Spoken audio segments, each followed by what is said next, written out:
मागील व्हिडिओत आपण मुंबई ठाण्याहून येऊन नागपूरसाठी जे मुख्य वळण आहे, ज्याला साईदारा इंटरचेंज म्हटले जाते, त्या साईदारा इंटरचेंजच्या मुख्य भागावर उभे राहून आपण त्या ठिकाणचा व्हिडिओ पाहिला. ज्या ठिकाणी मुंबई ठाण्याहून येणाऱ्या जो मार्ग आहे तो दाखवला, किंवा या मार्गावरनं नागपूरसाठी कसे जावे किंवा गुजरातसाठी कसे जावे सर्व दाखवलं. आता आपण जर चाललो हा मुख्य जो मार्ग होता साईदारा इंटरचेंज, जे मुख्य मुंबई नाशिक महामार्गाचे जे ब्रिज होता, त्या ब्रिजवरनं आपण आता उतरणीला लागलो आहेत आणि आपण चाललो आहे. ते जी उतरण आहे आपल्याला पडगा, शहापूर, कल्याण या दिशेला घेऊन जाते.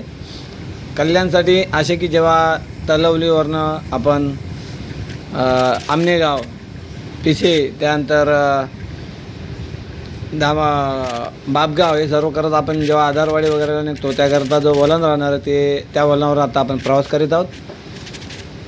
हे उतरण आहे आपल्या पडग्याला जाण्याकरता देखील. जेव्हा आपण नागपूरवरनं येऊ किंवा बदलापूरवरनं येऊ किंवा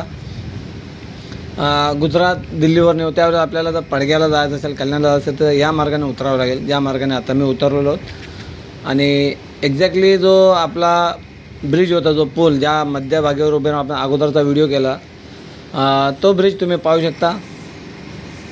बघा, जो समोर ब्रिज आहे, या ब्रिजच्या अगदी मधोमध वरती आपण उभे होतो. त्या ठिकाणाहून आता आपण सुरुवात केली आणि खाली आलेलो आहोत. हे बघा, या ब्रिजच्या वरती आपण उभे होतो आणि इथून आपण वळण घेऊन खाली आलेलो आहोत. अशा प्रकारे एक छोटीशी माहिती.